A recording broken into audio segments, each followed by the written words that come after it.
international tournaments tend to work like this too. There's just, and the U.S. Open this weekend is actually perfect too. There's this top class of team, U.S. Open, top class of player, and College World Series, top class of team. And that's where the winner comes from. Like that's the team that's going to win with very limited exception. You can try to bet on a Greece winning the Euro, but like then you have every other tournament. You can try to, fade Scheffler and Xander and Hovland and Morikawa and bet like a guy who qualified, but that's really not going to happen. College World Series, you can bet like the unseeded teams to win, but they're not going to win very often. So, okay, if it's top heavy and England, France, I mean, let me ask you this. We do the bucket for the Super Bowl.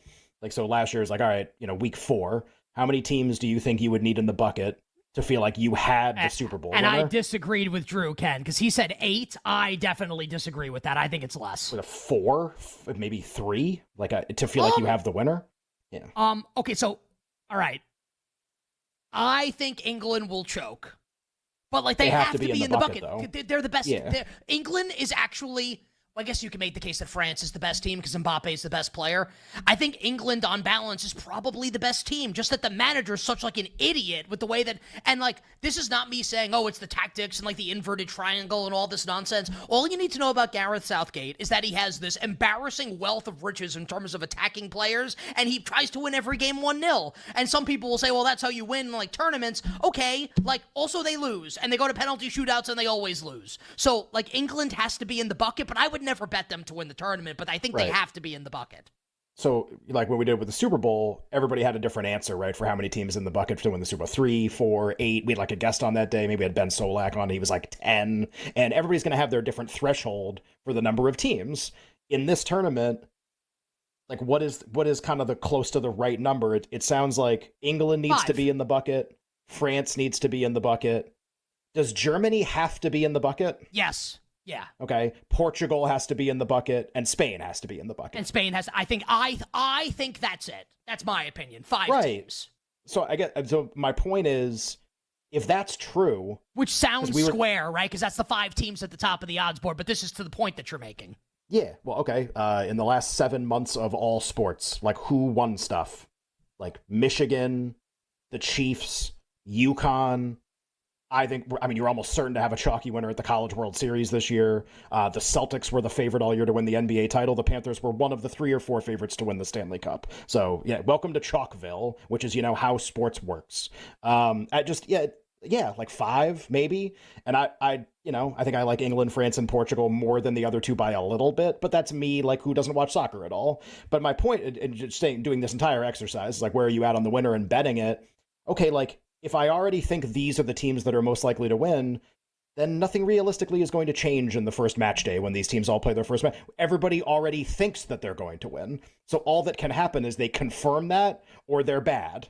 So, like, it's just, there's no, like, well, France won 3-0, so now they're 2-1. It's not going to happen. It's not going to happen for a couple matches unless every other team around them loses. So my point is just, if you're like me and you're like, it's one of those 3 or 4 countries, take a couple matches off. See how they look. See if there's an injury. See if something like unique is happening in the tournament that we're not expecting. The only teams you would want to bet now, this is the same with the Super Bowl. Who do you want to bet to win the Super Bowl Labor Day weekend, the week before the season starts? Who do you want to bet? If you like any of the first 8 teams, you shouldn't bet them to win the Super Bowl the week before the season starts because we already think they're the 8 best. You want to bet the team that's 50-1 that nobody thinks is good because then the price is going to crash when we all figure out they're good. We haven't seen it yet. I still remember that week 1 Lamar Jackson against the Dolphins where he threw like 5 touchdown passes 4 or 5 years ago. Oh, the Ravens. Oh, that's pretty cool. Like that. That's what you're looking for. Nick and I did an exercise last segment before we had you on, and we do this with certain sports where the exercise is essentially like how many teams do you think you need, like in an imaginary bucket? How many teams do you think you need in the bucket to feel very confident you've got the winner? So basically, like, you don't need all 100% of the probability. Sometimes Greece is going to win. Sometimes something crazy is going to happen. But like, how many countries, and we had kind of about the same answer, and it was a small number. How many countries do you think you need in the bucket this year in this tournament where you think I've got the winner? 6.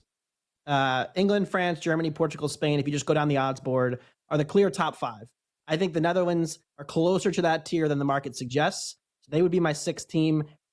Italy is the defending champion from 2021. You look at the team now, only 5 guys from that starting 11 are even still on the team. And they've had a weird managerial situation. They've had a weird qualifying campaign.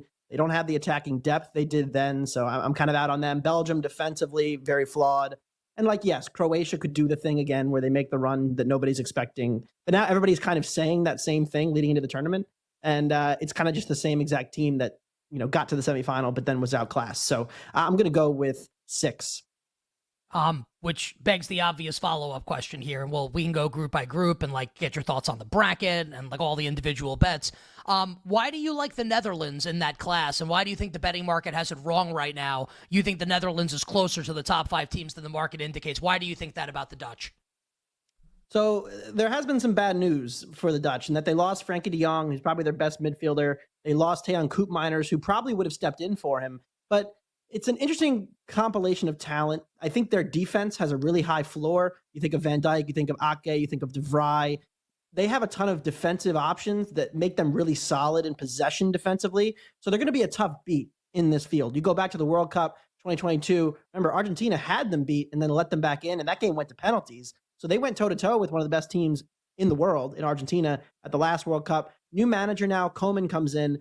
They have a weird assortment of attackers, and that's why I think the market's a little down on them, because if you look at it, they don't match up with the same level of firepower that Portugal or Spain has, but they play each other really well. Xavi Simons had a really great year at Leipzig. He's kind of their number 10 creator player in the middle. I think he could have a great tournament. Daniel Malen playing off of a tall striker is kind of where he's at his best. They have the guy in Weghorst who's really effective, or Cody Gakpo from Liverpool. So the way their talent fits together, it kind of works on an international level to play a pretty direct system. And then I think the one player that I'm really excited to watch, Jeremy Frimpong, who plays right back for Leverkusen, but gets forward a lot. He's more of a winger than a right back. He has so much pace that he's the kind of guy that could maybe wreck a game in transition against one of these bigger teams when they have less of the ball. So a little bit of a midfield concern, but I really think they're closer to Portugal than the market suggests here. I don't like Italy in this tournament. I think Italy will make the knockout stage as a third place team. I think they're the third best team in this group. I love Spain to win this group at price, and we have it on the screen right now about even money for La Roja to win Group B. I mean, they're the most talented team, but they have one significant problem, and that's that they can't score goals. You're relying on a couple of players who... When has that ever mattered? But they've got some like electric like young wingers now. I don't know. Listen, you could be right, and this could be classic Spain. I'll bet it'll go a little differently, and yeah, we'll see how it goes. I took Croatia 450 in B. Just because, again, like I thought the margins were pretty narrow, and the fact that Perisic is going to be available, I think, is pretty sick for Croatia. So they may have one last international type of run in them. I know they're more of a World Cup team than a Euro team, but whatever the case is, they have a sick midfield. So that'll be a fun head to head between Spain and Croatia. By the way, that'll be must watch. And I tend to agree with you that Italy probably finishes third in that group. I have some, they have these unique markets where you can just pick the top 2 in any order, and I have some Spain, Croatia there. And then I like in Group A, it's pretty clear to me that that's Germany to lose. I like Scotland to finish last there. I think Switzerland is suspect. So Germany, Hungary in the 1-2 in exact order, 1-2 to advance is in my book.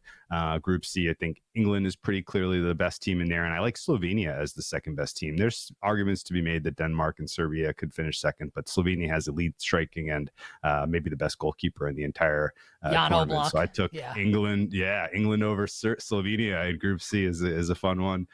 Group D, Poland is pretty clearly the worst team. Austria, to me, I think with the injuries to Netherlands, is the second best team. So I have a little France over Austria in Group D. And then Group E, I took a swing on Ukraine at price. I think Ukraine is good enough to catch the Belgians sleeping. I don't know if you know this, but the world's best goalkeeper, not here for the Belgian team. Do you know why? Do you tell the story? It's good. Just in the interest of time, basically like a situation with like a teammate's like wife or girlfriend, and we can leave it at that. And Drew can continue. Thibaut Courtois. Politics. That's the goal they were talking about. Right. Politics. Okay. Yeah. So Belgium kind of giving up some sneakers and some surprises and getting caught by Ukraine, especially with Ukraine. Like the X factor for Ukraine, all of those guys are playing to get out of Ukraine. So you're going to get a more than just a, hey, we're doing this for country. They all have very sincere reasons to show out for every minute that they are on the pitch. So Ukraine, go get them, go in Group E. And then F looks like Portugal pretty squarely to me. And just in general, a lot of bad defensive teams. So I think Group F is just going to be a goal scoring bonanza. And I took Portugal to have the most goals because they look like a semifinalist from my account.